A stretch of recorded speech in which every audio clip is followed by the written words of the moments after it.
अभी कोरोना का दर्द कम नहीं हुआ था, हमारा पड़ोसी चाइना इतना गलत काम किया है कि उसने अपनी जो भोंपू मीडिया है उसकी ग्लोबल टाइम्स, मतलब उस जो देखिए ग्लोबल टाइम्स में वही छपेगा जो सरकार बोलेगी। उसने G7 की जो मीटिंग हुई थी, हम पिछले वीडियो में बताए थे कि चाइना के खिलाफ किस तरह BBW प्रोग्राम चलाया गया, उससे बौखलाया, इतना खराब कार्टून बनाया, पूरी दुनिया को बुरा लगा होगा। ईसाई धर्म के इसमें मतलब कार्टून बना दिया गया यहाँ पे। अब ईसाई धर्म का एक लास्ट सपर एक बहुत फेमस ये एक आर्ट था, लियोनार्डो दा विंची। इसमें ईसा मसीह को लास्ट में यही दिखाया गया कि यहीं पे वो लास्ट में अपने अनुयायियों के साथ भोजन वगैरह कर रहे थे। ये काफी फेमस है ईसाई धर्म के लिए। अब चाइना इसकी तुलना G7 की मीटिंग से किया।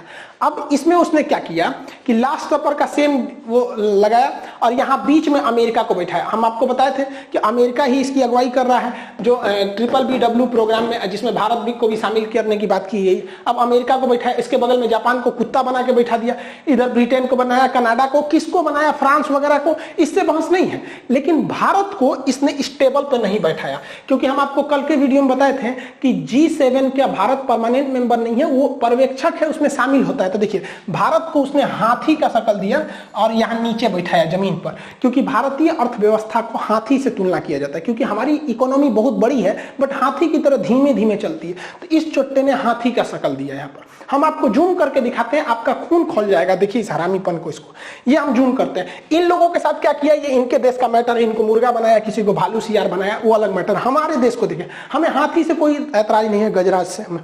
लेकिन इस सुअर के बच्चे ने इस हाथी के पीछे ऑक्सीजन सिलेंडर लगाया। पूरी दुनिया में कोरोना फैलाया चाइना, और हम लोग का मजाक उड़ा रहा है क्योंकि हम लोग का ऑक्सीजन घट गए थे। हमारे यहाँ कम से कम ज्यादातर लाशें तो केवल ऑक्सीजन की कमी से मरी है यहाँ पर। अब ऑक्सीजन विदेशों से मंगाना पड़ा, ऐसे ऐसे देश ऑक्सीजन दिए यहाँ पे, हम लोग को उम्मीद नहीं थी, तो ये मजाक उड़ा रहा है। इसके अलावा आप देखिए यहाँ एक सलाइन चढ़ा रहा है, ये गंगा जल को दिखा रहा है, और यहाँ पर एक और सलाइन चल रहा है। अब इसमें अगर ध्यान से आप लोग को दिख नहीं रहा होगा, आप नेट से इसको last super image of corona global times लिखेंगे तो आएगा। इसमें गाय का फोटो है, मतलब ये क्या दिखा रहा है, गौमूत्र दिखा रहा है।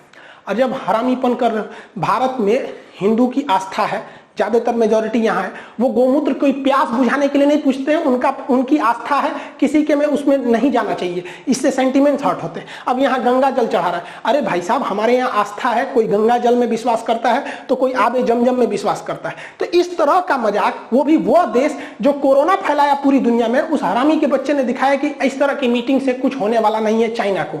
उसकी सरकारी मीडिया इतना हिम्मत कर सकती है, क्योंकि चीन की मीडिया जो लिखती है वो ये माना जाता है कि चीन की सरकार के कहने पे लिखिए, क्योंकि वहां मीडिया का पूरा कंट्रोल है। लेकिन भारत की मीडिया स्वतंत्र है, लेकिन इनको आपस में लड़ाने से फुर्सत नहीं मिलता है। अकलेल बकलेल को दुगो को बैठा के आपस में लड़वाएगा सब। इस तरह का मैगजीन क्या हमारे फ्रंट पेज पे छप सकता है? Father of corona, father day के दिन सबसे अच्छा इमेज अगर कुछ हो सकता है तो ये हो सकता है। हमारे न्यूज़पेपर पे ये छपना चाहिए कि चाइना का बेटा जो कौन, ये शी जिनपिंग का बेटा कोरोना है, इससे अच्छा फादर कौन हो सकता है? इसका बेटे ने पूरी दुनिया में तबाही मचाया। लेकिन नहीं, हम लोग चाइना का नाम आता है तो सोच समझ के काम करने लगते हैं। हम लोग को भी एग्रेशन दिखाना चाहिए। भारत यहाँ कुछ खास स्टेप नहीं ले लेता है, वहां पर खुल के बोलना चाहिए कि ये कोरोना जो है चाइना की देन है, वो वुहान लैब से लीक हुआ था।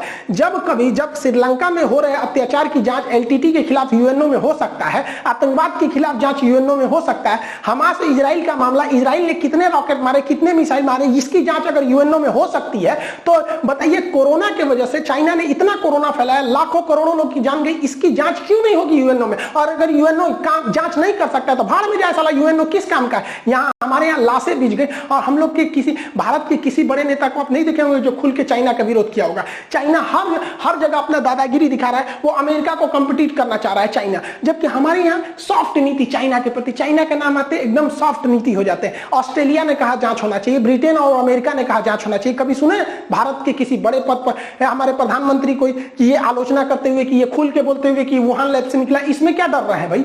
जबकि हमेशा उसको फायदा होता है, व्यापार से बंद होगा व्यापार, उसको घाटा हो जाएगा। लेकिन नहीं, मोदी जी भी जब गुजरात के सीएम थे उस समय इतना एग्रेसिव रहते थे, भाषण देते थे कि चीन को ऐसे सबक सिखाना चाहिए। अब तो खुल के स्टेटमेंट नहीं देता है।